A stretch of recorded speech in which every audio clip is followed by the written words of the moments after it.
चौथा उदाहरण हमको बोल रहा है कि भूमि के एक बिंदु P से एक 10 मीटर ऊंचे भवन के शिखर पर उन्नयन कोण कितना है?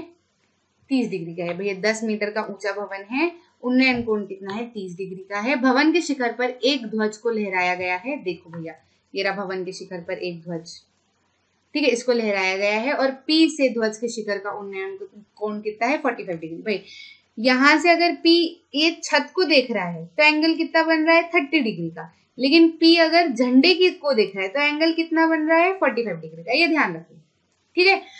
ध्वज दंड की लंबाई और बिंदु P से भवन की दूरी ज्ञात कीजिए। क्या क्या ज्ञात करना है? एक तो हमको बिंदु P से भवन की दूरी ये वाली ज्ञात करना है, और क्या करना है? इसकी झंडे की जो है ये हाइट ज्ञात करना है। हमको क्या दे रखा है? भवन की लंबाई कितनी दे रखी है? 10 मीटर। मतलब ये पूरा हमको कितना दे रखा है? 10 मीटर का, है ना। ठीक है, इसको नाम दे दिया इन्होंने, क्या? AD, ठीक है, DBAP, ठीक है। तो हम क्या करते हैं कि अगर हमको क्या निकालना है, नीचे वाला तो हम आसानी से निकाल सकते हैं। नीचे वाले में अगर हम बात करें, मतलब नीचे का क्या, बिंदु P से भवन की दूरी तो हम आसानी से निकाल सकते हैं। इन ट्राइंगल किसकी बात करें? अगर हम BPA की, है ना, देखो BPA की बात करें, एंगल कितना है? 30 डिग्री का है ना। तो अगर मैं बोलूं कि लंबाई मुझे दी गई है, ठीक है, बेस मेरे को आधार निकालना है, तो भाई 10 लगेगा। लंबाई और आधार का तो हमारा वो वाला रिलेशन है 10 का। एंगल कितना दे रखा है? 30 डिग्री, है ना, ये 10 है। कितना होता है? परपेंडिकुलर अपॉन में बेस, ठीक है। 10 30 कितना हो जाता है? 10 30 हमारा हो जाता है 1/√3, ठीक है, 1/√3, है ना। और परपेंडिकुलर कितना है हमारा? ये रहा BA, एक बारी BA और नीचे क्या है? PA, ठीक है। BA हमारा कितना है? 10 मीटर का हमको भवन दे रखा है ना। तो 10 अपॉन में क्या हो जाएगा? PA को यहाँ से ऊपर ले गई, इसको इधर ले गई, तो 10√3 मीटर हमारी क्या हो गई? ये आ जाएगा हमारा, कितना आ गया ये? 10√3 मीटर, ठीक। अब हमको क्या करना है? हमको निकालना है झंडे की लंबाई, ठीक है, झंडे की लंबाई हमको निकालनी है। तो भैया झंडे की लंबाई हम कैसे निकालें? झंडे की लंबाई को हम क्या मान लेते हैं? x मान लेते हैं, ठीक है, x मान लेते हैं, ठीक है। तो अगर मैं बड़े वाले ट्राइंगल की बात करूं, ये यहाँ पे इसको सॉल्व करते हैं, ठीक है। पुराना वाला पहला क्वेश्चन तो हमको समझ आ गया, ठीक है। अब इसको मैं यहाँ पे लिखती हूँ। अगर मेरे को क्या करना है? ये झंडे की लंबाई प्राप्त करनी है, तो मैं क्या कहती हूँ? झंडे की लंबाई कितनी है? x मीटर में मान लेती हूँ, है ना। और ये कितना है हमारा? 10 मीटर का हमको क्या दे रखा है? ये दे रखा है इतना, ठीक है। तो अगर मैं बात करूं इन ट्राइंगल, क्या, DPA, है ना, और ये हमने कितना निकाल लिया? 10√3 पिछले वाले से करके, है ना, ठीक है, 10√3 हमने निकाल लिया। तो अगर हम ये बात करें DPA की, तो हमको क्या हमको जो निकालना है x, वो किस में आ रहा है? लंबाई में आ रहा है ना। और आधार हमने निकाल लिया, तो लंबाई और आधार का फिर से हम 10 वाले ही लगा लेते हैं। एंगल कितना है? 45 डिग्री, ठीक है।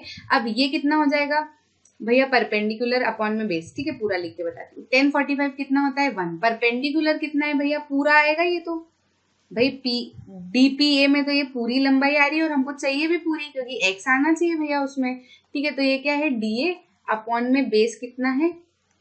PA, ठीक है। अब मैं अगर लिखूं DA कितना हो जाएगा? 10 + x होगा कि नहीं होगा? DA, ये रहा A और ये रहा D, तो किससे मिलके बना है? 10, ये 10 और x जोड़ा है, ठीक है। अपॉन में PA क्या है हमारा? 10√3।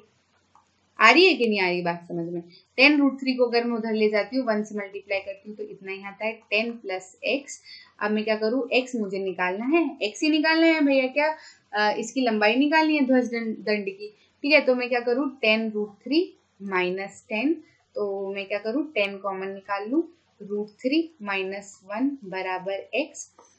इसको मैं क्या लिख सकती हूँ? 10√3 कितना है? 1.73 - 1 बराबर x। 10 1.73 - 1 करेंगे तो 0.73 बराबर क्या आएगा? x, और इंटू 10 करते हैं तो 7.3 मीटर क्या आएगा हमारा? x, ठीक है। तो मतलब ध्वज दंड की लंबाई ये कितनी हो गई? x कितनी हो गई? ये 7.3, और बेस हमने जो है वो पिछले वाले में करके निकाले। जगह कम थी इसलिए मैंने 2 बार ही कर दिया था, ठीक है। क्वेश्चन वो एक ही, ठीक, समझ आया? आगे बढ़े, आगे बढ़ते हैं। पांचवा उदाहरण हमें क्या कह रहा है, सवाल हमारा क्या कह रहा है, सवाल हमारा कह रहा है एक समतल जमीन पर खड़ी मीनार की छाया उस स्थिति में 40 मीटर अधिक लंबी हो जाती है जब सूर्य का उन्नतांश 60 डिग्री से घटकर 30 डिग्री हो जाता है, अर्थात छाया के एक सिरे से मीनार के शिखर का उन्नयन कोण 60 डिग्री है और डीबी छाया की लंबाई है जबकि उन्नयन कोण 30 डिग्री है। मीनार की ऊंचाई ज्ञात कीजिए। ठीक है, कोई परेशानी नहीं है। इसमें हम क्या करेंगे, इसमें हम ऐसा करेंगे कि भैया ये हमको दे रखी है मीनार, है ना, ये मीनार आप देख लो, मीनार दे रखी है। उसके बाद में हमको क्या बोला गया है कि जब ये एक बार तो क्या है, ये 30 डिग्री है, ठीक है, एक बार बोला गया है कि ये उसका उन्नयन कोण कितना है, 60 डिग्री है।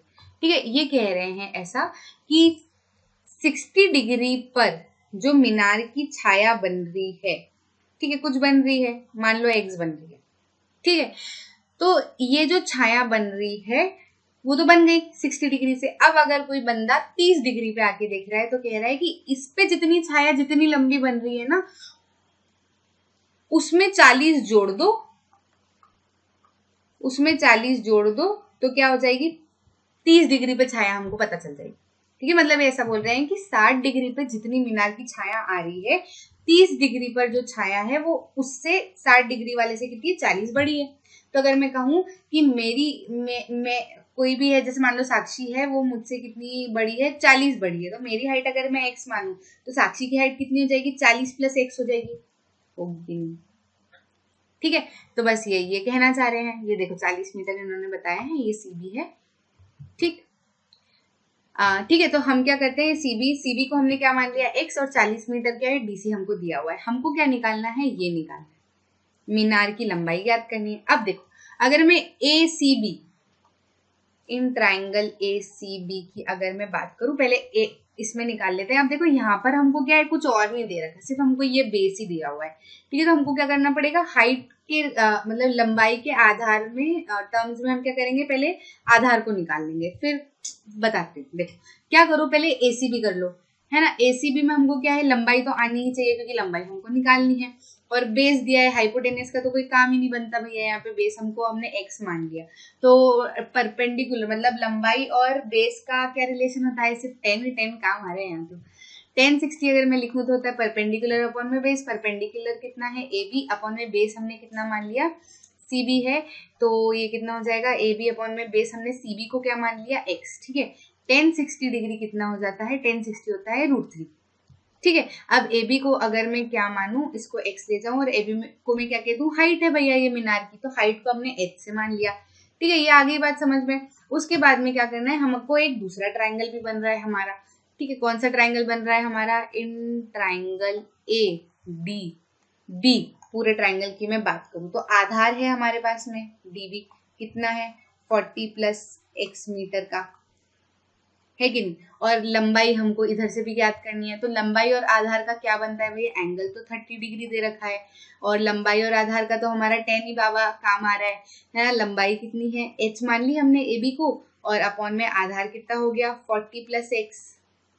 ठीक है, 10 30 कितना होता है 1/√3, h अपॉन कितना हो जाएगा ये 40 प्लस x। ठीक है, अब इसको हम क्या लिख सकते हैं, इसको ऊपर ले जाओ, 40 प्लस x अपॉन में क्या है √3 बराबर कितना हो जाएगा h।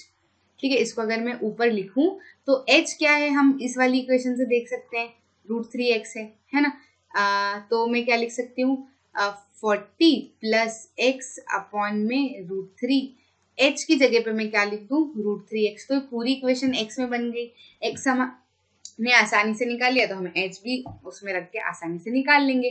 ठीक है, तो ये हो जाएगा 40 प्लस x, और √3 को उधर ले गई तो √3 इंटू √3 कितना होता है 3, साथ में क्या है, एक के पास में x है तो x भी आ जाएगा। ठीक है, तो कितना हो जाएगा 3x, और ये कितना हो जाएगा 40 बराबर x इधर चले जाएगा तो हो जाएगा 2x, 2 को नीचे ले आएंगे तो 20 हमारा कितना आ जाएगा x। मतलब ये जो 60 डिग्री पे जो परछाई हमारी बन रही है मीनार की, वो कितनी है 20। तो बस अगर ये हमारा 20 निकल गया तो मैं क्या बोलूंगी, इक्वेशन 1 में रख दूं। ठीक है, इक्वेशन 1 में मैं क्या करूं, x की वैल्यू रख दूं, कितना था √3x था बराबर h, तो मैं कह दूं कि √3 इंटू एक्स कितना है 20 बराबर h आ जाएगा। ठीक है, 20 √3 मीटर क्या आ गई हमारी मीनार की हाइट। आगे बात समझ में आपको? दोनों ट्रायंगल को हमने काम में ले लिया। अगर नहीं भी दिया होता है ना, वो कुछ ऐसी चीज दे ही देते हैं जिससे हम चीजें निकाल पाते हैं। क्या किया हमने? सबसे पहले वाले ट्रायंगल में हाइट को h मान लिया और नीचे वाले जो हमारी परछाई बन रही थी उसको x मान लिया। ठीक है, तो दोनों के बीच का हमने 1060 से रिलेशन निकाल लिया। अब हमको ऐसा ही रिलेशन जो है वो बड़े वाले ट्रायंगल में भी एक जगह पे मिल रहा है जिसमें h और x आ जाए। तो बस हमने क्या किया, पहले वाले रिलेशन में जो h की वैल्यू थी वो दूसरे वाले रिलेशन में रख दी, तो x में पूरी टर्म बन गई। उससे हमने क्या करा, x की वैल्यू निकाल ली। x की वैल्यू निकाल के इक्वेशन 1 में रख दी, तो h की वैल्यू निकल गई जो कि हमको निकालनी थी। आगे बात समझ? आगे बढ़ते हैं। ठीक है, तो हमारा छठा उदाहरण जो है, छठा उदाहरण हमें ये कह रहा है कि एक बहुमंजिला भवन के शिखर से देखने पर 8 मीटर ऊंचे भवन के शिखर और तल के अवनमन कोण। भैया बच्चे अभी तक सोच रहे होंगे कि मैडम आपने तो 2 कोण बताए थे, एक तो एलिवेशन और एक डिप्रेशन वाला, एक उन्नयन और एक अवनमन वाला। तो अवनमन तो अभी तक काम ही नहीं आया, अब तो एलिवेशन ही करा रहे थे। देखो आ गया। ठीक, क्रमशः कितने हैं? ठीक है, बहुमंजिल भवन की ऊंचाई और 2 भवनों के बीच की दूरी ज्ञात कीजिए।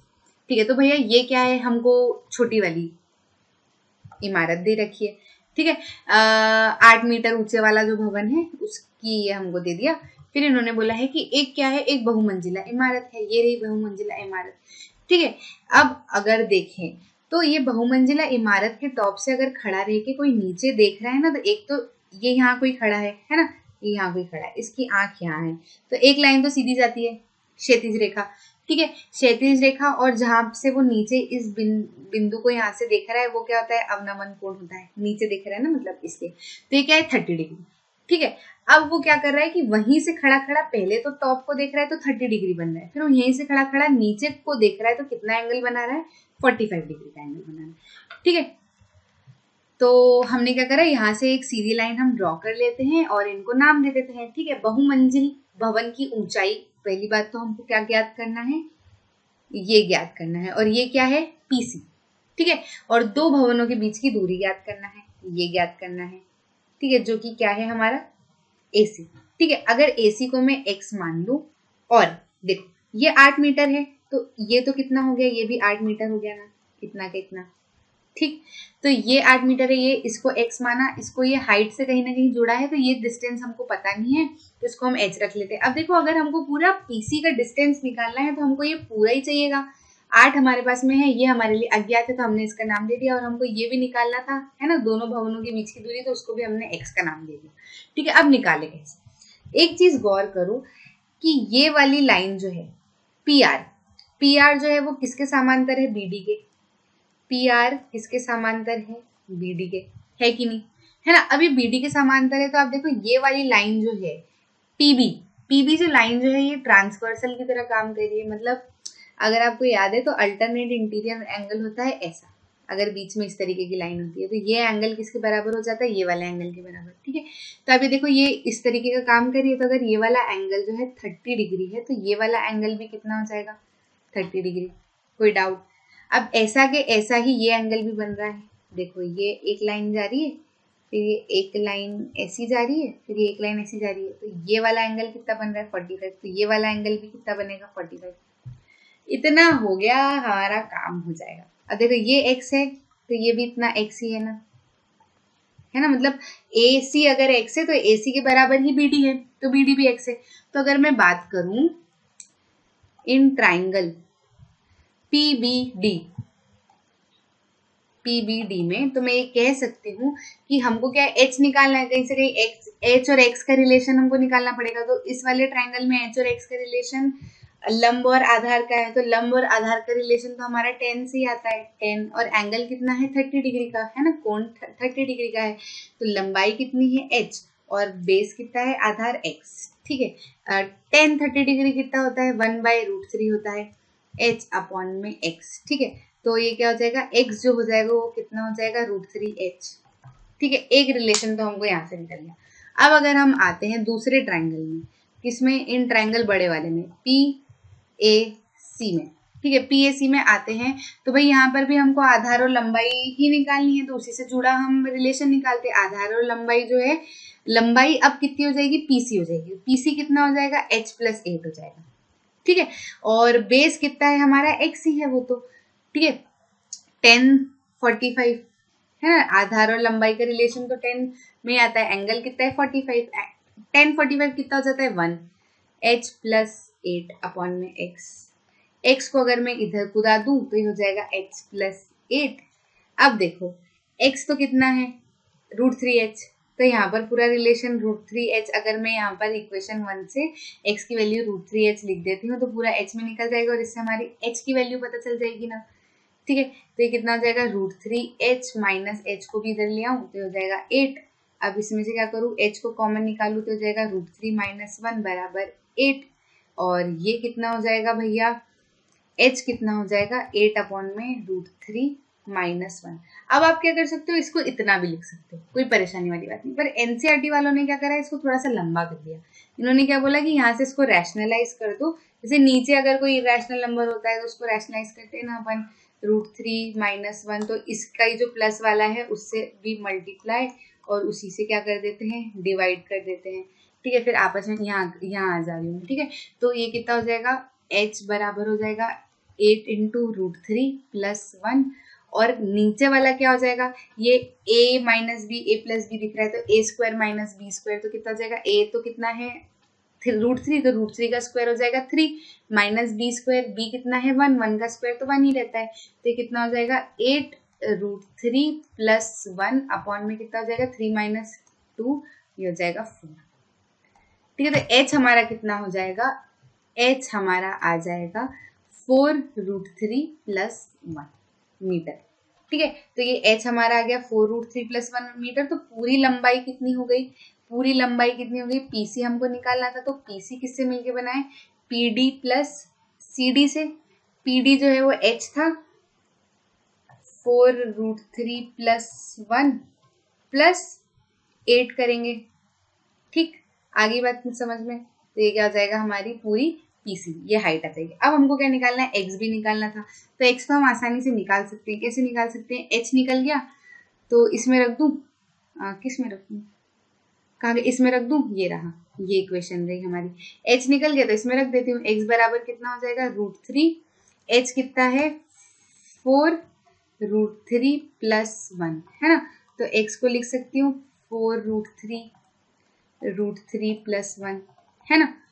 और x को अगर मैं इसके अंदर ले जाऊं तो ये कितना हो जाएगा, √3 को अगर मैं अंदर ले जाऊं तो √3 का मल्टीप्लाई √3 में हुआ तो 3 प्लस √3 का मल्टीप्लाई 1 में हुआ तो मीटर।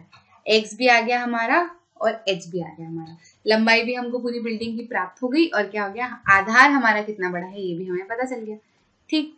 आगे बढ़ते हैं। एक नदी के पुल के एक बिंदु से नदी के सम्मुख किनारों के अवनमन कोण क्रमशः इतने इतने हैं, तो ये नदी, ठीक है, ये नदी है और एक बिंदु है P, ठीक है। इससे अवनमन कोण कितने बन रहे हैं, एक तरफ तो बन रहा है 30 डिग्री का, एक तरफ बन रहा है 45 डिग्री का, ठीक है। यदि पुल किनारों से 3 मीटर की ऊंचाई पर हो, 3 मीटर की ऊंचाई पर हो तो नदी की चौड़ाई ज्ञात कीजिए। तो भैया ठीक है, इनको नाम दे दो, क्या ABC। अब हमको क्या निकालना है, AB निकालना है। नदी की चौड़ाई तो क्या है, ये रही ना हमारी AB है हमारी नदी की चौड़ाई, ठीक है। बहुत ही आसान है, नदी की चौड़ाई अगर मुझे ज्ञात करनी है तो मैं क्या करूँ, AD पता कर लूँ और DB पता कर लूँ, ठीक है। फिर दोनों को प्लस कर दूं, तो AD और DB कैसे पता करूं, तो पहले तो AD पता करते हैं। AD कैसे पता करेंगे भैया, ये 30 डिग्री है, ये वाली लाइन जो है ये वाली लाइन के पैरेलल है ना, तो ये 30 डिग्री है, बीच में ऐसी लाइन बन रही है तो ये फिर से ऐसी वाले बन गए एंगल, है ना। तो ये 30 है तो ऐसे ये भी कितना हो जाएगा 30 डिग्री, और ये 45 है तो ये भी कितना हो जाएगा 45 डिग्री। बस हमारा तो काम हो गया। अगर मैं बात करूं इन ट्राइंगल PAD में, है ना, और लंबाई हमको दी गई है, लंबाई इधर आधार निकालना है, इधर भी लंबाई दी गई है, इधर भी आधार निकालना है, बस। तो लंबाई और आधार का कौन सा होता है, इतना सोचने की जरूरत है ही नहीं, 10 ही होता है। एंगल कितना है 30 डिग्री का, लंबाई कितनी दे रखी है 3 मीटर, है ना, और आधार कितना है AD ही रख लेते हैं, ये तो हमें निकालना है। 10 30 कितना होता है 1/√3, ठीक है, ये हो जाएगा 3 अपॉन में AD, ठीक है। तो AD कितना आ जाएगा हमारा 3√3 मीटर। ठीक, अब हम क्या करें, AD तो हमको पता चल गया, DB पता कर लेते हैं। ठीक है, DB पता करें अगर तो हमको कौन सा ट्राइंगल लेना पड़ेगा, ट्राइंगल PDB। ठीक है, PDB अगर हम लेते हैं तो PDB में क्या हो रहा है, हाँ इसमें भी हमको क्या है, लंबाई दे रखी है, आधार हमको निकालना है, तो लंबाई और आधार का कौन सा होता है 10 एंगल कितना है हमारा 45 डिग्री। ठीक है, तो बस लंबाई कितनी है 3 मीटर की, आधार क्या है हमारा DB हमको निकालना है। 10 45 कितना होता है 1, 3 अपॉन में DB, तो DB कितना आ जाएगा, DB कितना आ जाएगा 3 मीटर। बस, तो हमारा जो है नदी की जो चौड़ाई है, नदी की चौड़ाई कितनी है, नदी की चौड़ाई है AB किससे मिलकर बना है, AD प्लस DB से मिलकर बना है। AD हमारा कितना है 3√3 प्लस DB हमारा कितना है 3, तो अगर मैं 3 कॉमन लेती हूँ तो यह जाता है √3 प्लस 1 मीटर। बस इतना सा ही ये चैप्टर हमारा था। दोहराए अगर तो हमने देखा कि एंगल ऑफ एलिवेशन होता है उन्नयन कोण, कि अगर कोई व्यक्ति यहाँ खड़ा है और ये कोई सी बिल्डिंग है और इसकी ऊंचाई को देख रहा है, तो ये क्या है क्षैतिज रेखा, और इसको अगर ये ऊंचा यहाँ से देख रहा है तो क्षैतिज रेखा और दृष्टि रेखा के बीच का जो कोण बनता है वो कौन सा कोण बनता है, उन्नयन कोण। इसमें कैसे देखते हैं, ऊपर देखते हैं। ठीक है, अब अगर कोई व्यक्ति यहाँ खड़ा है, ये बिल्डिंग है और कोई व्यक्ति यहाँ पर खड़ा है, अब वो क्या कर रहा है, यहाँ कोई ऑब्जेक्ट गिरा हुआ है इसको देख रहा है, तो ये कौन सी होगी, देखने वाली रेखा होगी, है ना, दृष्टि रेखा। अब यहाँ से एक लाइन मान लो सीधी है, तो ये क्षैतिज रेखा और ये नीचे देखने वाली रेखा के बीच का जो कोण बनता है, यहाँ व्यक्ति क्या कर रहा है, नीचे देख रहा है, यहाँ व्यक्ति क्या कर रहा है, ऊंचा देख रहा है। ठीक है, तो यहाँ ये जो कोण बनेगा ये कैसा बनेगा, अवनमन कोण। ठीक है, जिसको क्या कहते हैं, एंगल ऑफ डिप्रेशन। ये हमने पढ़ लिया, उसके बाद तो हमने धनाधन क्वेश्चन में लगा दिए, हमको कोई परेशानी ही नहीं है। ठीक है, आसानी से समझ आ गया। आशा करते हैं आपको पूरा चैप्टर बहुत अच्छे से समझ आएगा। मिलते हैं अगले चैप्टर में।